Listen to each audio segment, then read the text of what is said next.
The guitar case was old, black vinyl peeling at the corners. One of the latches bent slightly from years of being dropped on dressing room floors and thrown into the backs of vans. Buddy Guy had carried it so long it had become part of his silhouette, a prop he no longer noticed. An extension of something he had decided years ago that he was. He was 32 years old in the spring of 1968. He had been playing guitar since he was 13, teaching himself in Lettsworth, Louisiana, listening to records through a thin wall, pressing his ear against a radio speaker to memorize sounds he had no words for yet. His first guitar had 2 strings.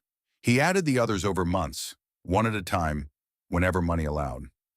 His father thought it was a distraction. His mother said nothing, which meant she understood something his father did not. He had worked his way from Louisiana to Chicago by the time he was 20, and Chicago had done what Chicago does. It tested him, broke him, nearly sent him back, and then finally opened.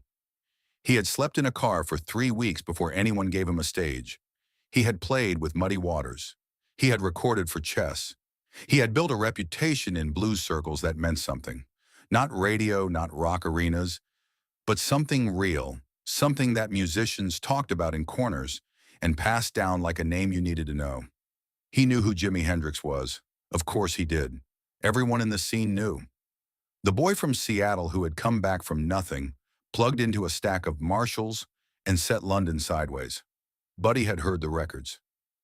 Are you experienced? He had sat with it, turned it over in his hands, listened twice.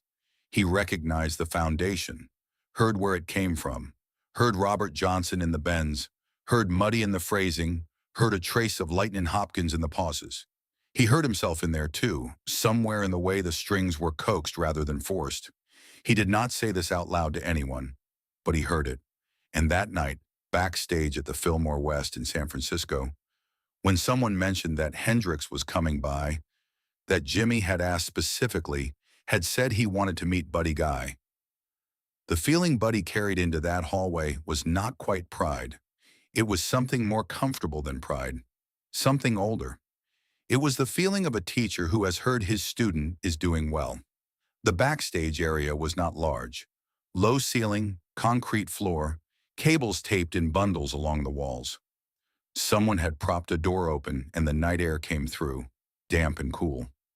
A few people moved through the space. Crew, a photographer, someone from the label. A woman in a denim jacket was reading something against the far wall, not interested in anyone. Nobody was performing for anyone. It was the kind of hour that belongs to the people who do the work rather than the ones who watch it. Jimi arrived quietly. That was the first thing Buddy noticed. No entrance, no arrival energy. He came through the side door in a purple jacket, his guitar case in one hand, and the way he moved through the room was not the way someone famous moves. He looked at the floor, then the walls, then across to where Buddy was sitting on a road case near the far end, and he stopped. Buddy Guy, he said. Not a question, not perform surprise. Just a name, said the way you say the name of someone you have been waiting a long time to be in the same room with. Buddy nodded. Heard good things. Jimi set his case down and sat on a folding chair a few feet away. He looked younger than Buddy had expected. 25, maybe 26. There was something in the eyes that was older than the face. They talked for a while. Not about music at first. About the road, about Chicago, about what it was like to drive through the South in a van with your name on the side. Jimi listened more than he spoke. When he did speak, it was careful, measured in a way that had nothing to do with performance. At some point, someone brought out a guitar. Not Jimi's. A borrowed Stratocaster, older, the finish worn at the forearm bevel. Someone set it near Jimi's chair. Buddy watched him look at it. He was not reaching for it, just looking. You want to run something? Buddy asked. Jimi glanced up. You first. Buddy picked up the guitar. He played a slow blues, open and unhurried. The kind of thing he played to warm up, to feel the room, to understand a new instrument through its resistance. His fingers settled into patterns that had become involuntary over 20 years. The bends came without thinking. The vibrato, the sustain, the way he let certain notes decay into silence before moving on. It was not a performance. It was a man thinking in a language he had spoken longer than any other. 3 or 4 people stopped what they were doing and turned to listen. Buddy played for maybe 4 minutes. When he finished, the room was quiet. Jimmy was watching his hands. Not Buddy's face, not the guitar. His hands. "Go ahead," Buddy said, and passed it across. Jimmy took it, sat with it in his lap for a moment. He adjusted the tuning, 3 of the strings, by ear, small corrections. He did it without looking down. His eyes were somewhere across the room, or nowhere at all. Then he started playing. He began in the same key Buddy had left. That was the first thing. He did not start somewhere new. He started from where Buddy had stopped, as if picking up a sentence mid-word. The same slow blues, the same open space. And for a few seconds it sounded like an echo, like someone speaking a phrase back to you in the same voice. Then it shifted. It did not shift loudly. There was no moment where the room could have said, "There." That's where it changed. It changed the way light changes in a room when a cloud passes, gradually and then unmistakably. He took the same phrase Buddy had played and stretched it, held the bend longer, passed the note, passed the resolution, into somewhere that shouldn't have worked but did. His thumb moved differently on the bass strings, lower, more deliberate, keeping a counter rhythm under the melody that made one guitar sound like it was in conversation with itself. He played rhythm and lead simultaneously, not as technique but as breath, the way a voice can hold a word and a hum at the same time. He played things Buddy recognized. That was what made it hard to look away. Buddy heard his own phrasing coming back, translated. He heard something he had worked out in 1961 in a dressing room in Chicago, a particular way of approaching the fifth before resolving, and he heard it again in a different order, inside a different sentence, made new. He heard himself, and then he heard something past himself. The room had gone completely still. Nobody moved toward the door. The photographer lowered his camera. A crew member who had been coiling cable stopped with his hands full and did not continue. Jimmy did not look up at any of them. His eyes were half closed, tracking something internal, following the music to wherever it was leading him. He played for 6 minutes.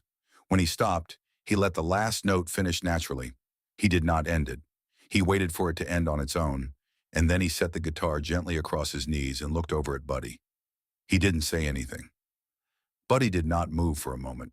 He was aware of the room coming back, the soft sound of someone exhaling, a foot shifting on the concrete floor. He was aware of his own hands resting on the tops of his thighs. He was aware of the distance between the folding chairs. He had expected something good. He had been willing for something impressive. He had not expected to hear himself from the outside. That was what it felt like. Not imitation, not even interpretation. It felt like watching someone hold a mirror up to a room you have lived in for so long you stop seeing it. Everything in the right place, but illuminated differently. And in that different light, you see things that were always there and were always yours, and that you had somehow never fully found. He thought about something he had worked at for 3 years and never completely unlocked. A particular tension between the rhythm hand and the lead hand, a coordination problem he had almost solved and then set aside. He had written it off eventually, decided that some things were more felt than executed, that precision was not the point. Jimmy had solved it, casually, without knowing he was solving it, without knowing it was even a problem. Buddy looked down at his own hands. "Where did you learn that resolution?" he asked. His voice came out quieter than he intended. Jimmy looked up. "Which one?" Buddy hummed a few notes. "From you," Jimmy said simply. Buddy was quiet. "Your record," Jimmy said. "The one from '65. I played it until I knew every note. Then I tried to figure out what came next, what you might have played if the record kept going." Buddy said nothing. "I spent a year on that," Jimmy said. "Just that." They sat together for another half hour. They did not play again. They talked about sound, about the difference between the way a Stratocaster sustains and the way a Gibson does, about whether the amp or the fingers carry the tone, about things that do not translate well into language, but that two guitarists can discuss without needing precision. Jimmy listened with a focus that was almost uncomfortable. When he asked a question, it was small and exact. Before he left, he picked up his own guitar case, the one he had come in with, and paused near the door. "I used to think I needed to play everything you could play," he said, half-turned. "Then I realized I needed to play what you couldn't. Not to beat you, just to finish what you started." He left. Buddy sat in the room for a long time after. He did not tell this story in interviews, not for years. It was not a story he had a language for in the 1970s or the 1980s. It sat in him the way certain experiences sit, not painful, not joyful, but heavy in a way that resists summary. He would begin to describe it sometimes in the middle of a longer conversation and then stop. The words that came out felt smaller than the thing itself. He learned to let it be wordless. When Jimmy died in September 1970, Buddy was in Chicago. He heard the news on the radio, a morning DJ half reading from a wire report, his voice not matching the weight of what he was saying. Buddy turned the radio off. He sat down on the edge of a bed in a motel room off Michigan Avenue and did not pick up his guitar for 2 days. He would tell people later it was grief.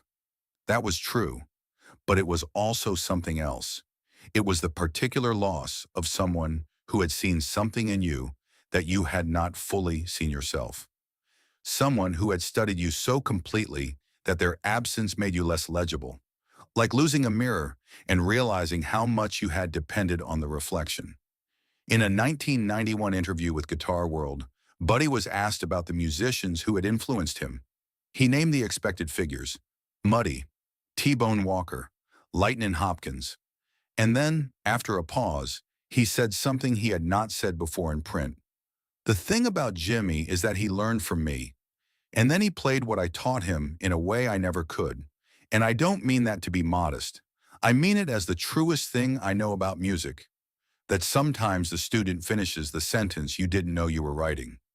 I heard myself in him, and it was better than me. That's a strange thing to carry. But it's not a bad thing." The interviewer asked if it was humbling. Buddy considered for a moment. "It was clarifying," he said. "There's a difference. He still plays. His hands are different now. The skin looser, the joints slower in the cold. But the phrasing is the same. The bends, the pauses, the way he lets silence carry weight. Decades of stages and dressing rooms and motel rooms off Michigan Avenue. He still plays some of the same patterns from 1968. Sometimes in the middle of a run, in the space between one phrase and the next, he pauses. Just for a beat. Just long enough to hear, or imagine he hears, what might come next. What Jimmy might have played. What was always there, waiting to be found.